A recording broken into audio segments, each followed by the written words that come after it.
Hi, I'm Michael A.V. Mitchell, and this is my co-host, Eugene Collins, and we'd like to welcome you to Next Move.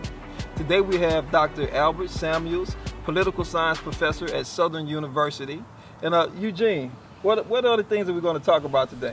Man, today I'm excited to have Dr. Samuels here. We're talking about race relations today. Okay. And we know this may not be a popular subject that people want to touch on, but one that we absolutely have to start talking about. So Dr. Samuels, man, what goes on at Southern University around race relations? The very fact that we exist is a testament to race relations. You know, we are an institution that was established to educate colored people at a time when it was basically against the law for blacks and whites to go to college together.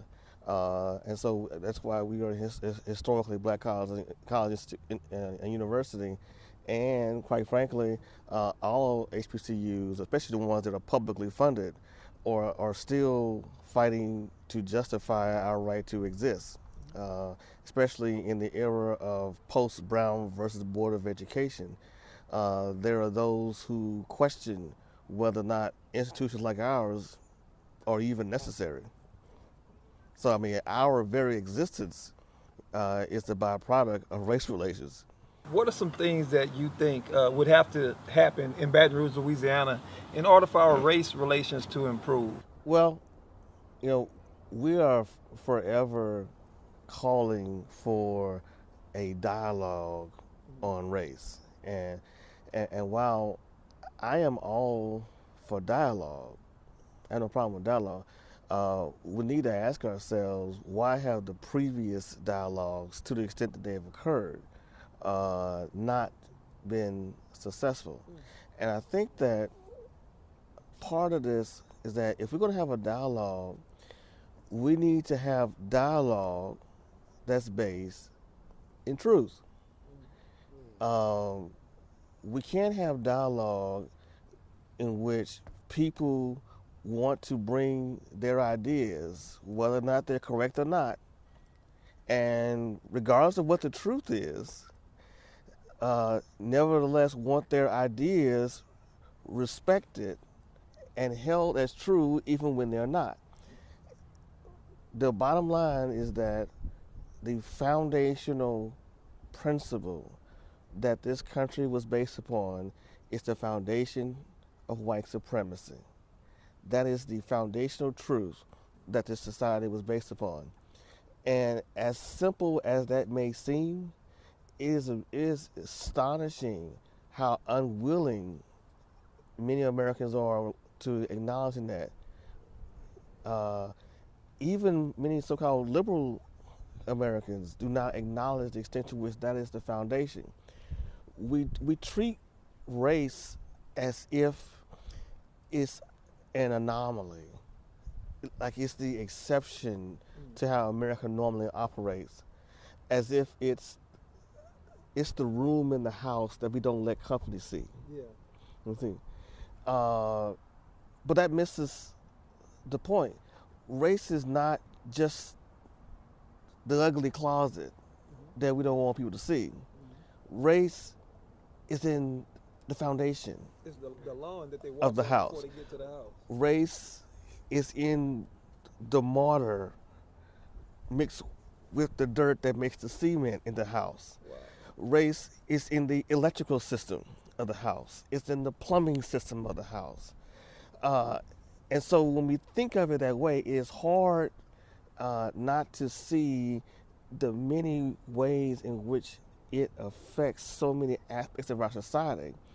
And I think that part of the reason we don't have productive discussions about it is that we don't acknowledge the foundational, that basic foundational truth. We'll be right back with Dr. Albert Samuels and Racial Truth in Baton Rouge, Louisiana. Welcome back to the Next Move. We're here with Dr. Albert Samuels from Southern University.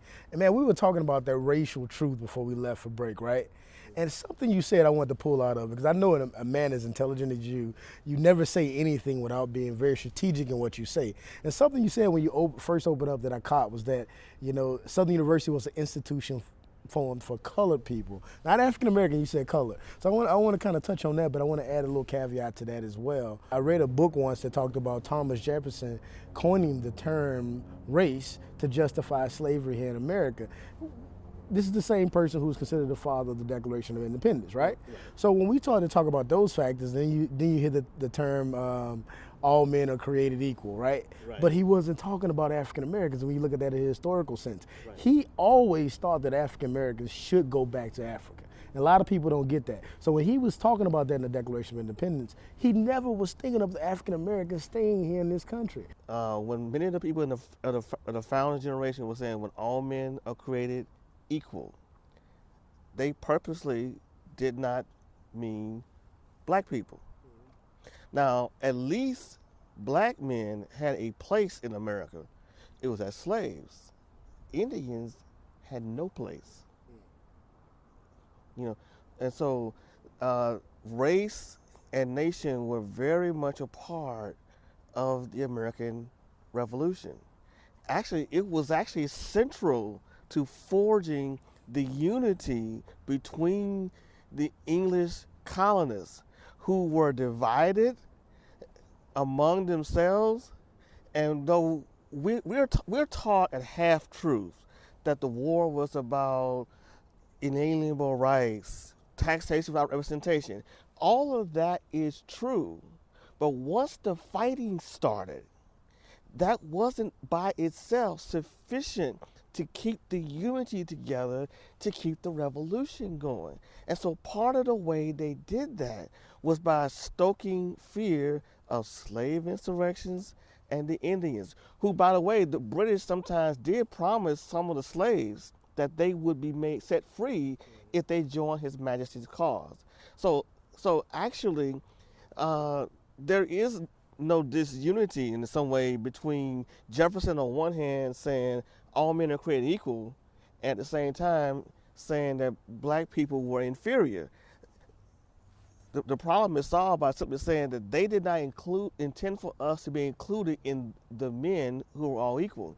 And one of the reasons Americans have a hard time accepting that is that we don't want to accept that about the founders. The founders are good. The founders are heroes. We built monuments to them. They become demigods.